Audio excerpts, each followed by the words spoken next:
Hey guys, it's Bill from Linden, Tennessee. See the old Cub Cadets in here charging up. We have had a hell of a July 1st. So I started my day knowing that it was going to be very, very hot and got out early and cut all the grass. I didn't quite get all of it.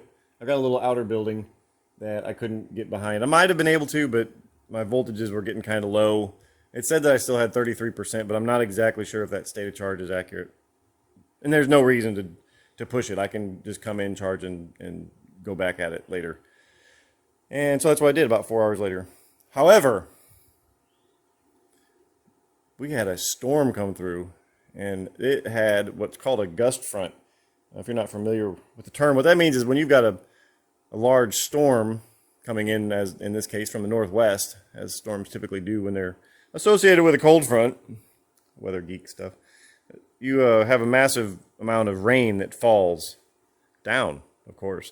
And when it does, it displaces all that air. And when that air is displaced, you get a very, very strong wind, and it's called a gust front. And these things can actually be seen on radar because they pick up so much stuff, leaves and dust and just whatever. Yeah, they're very powerful. So we had one of them come through. It was very strong. I don't know exactly what the winds are. I do have a weather station outside, but it is kind of parked behind my solar panels, which are south facing, of course.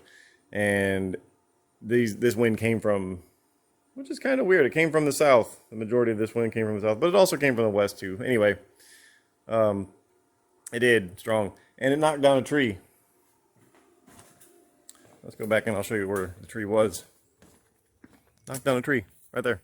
So I called my buddy Corey up the hill. He's a lumberjack. He owns a logging company, and I called him down. So what happened was this big tall tree, it kind of split in the middle, and it branched to the left and right of the main trunk.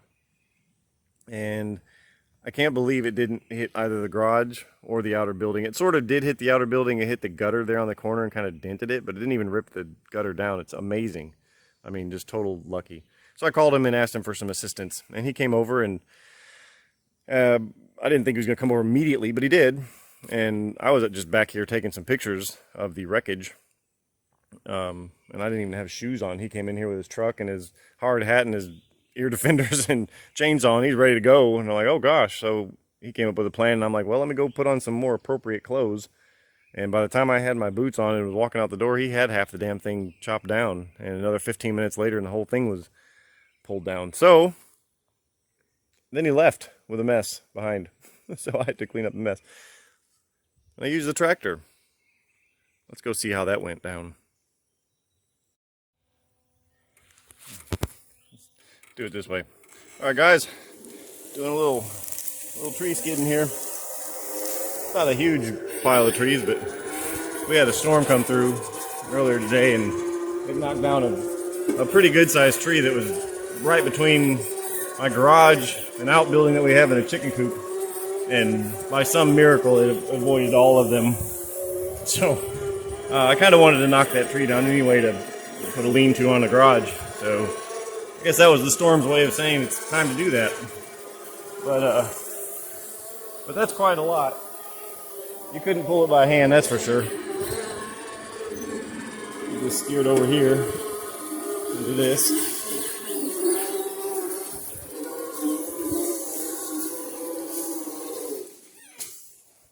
And then you just put it in reverse. Find the connection back here. Maybe. This is exciting, I know. And put it in forward and pull the rope out. At least that's the theory. This is the part where this, there you go. Okay, so that's the third load. Got a few more to go. All right, let's see how the plow works. Let's raising it up. Let's put it down. Now, I'm not going to lie, I've already done this once or twice, so I know it works, but it does. Problem is I don't have any down pressure, but check this out.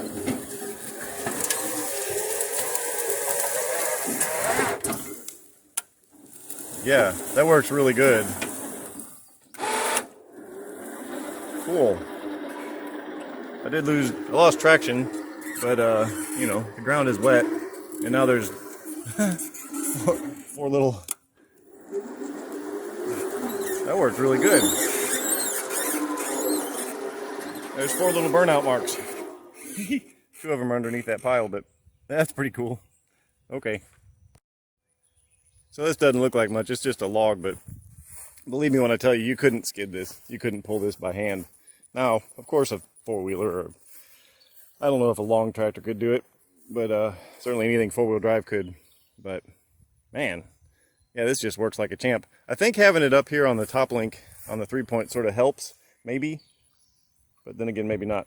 But whenever I pulled it over my driveway over there, it dug into the ground pretty good. I didn't even notice it, so that's pretty cool.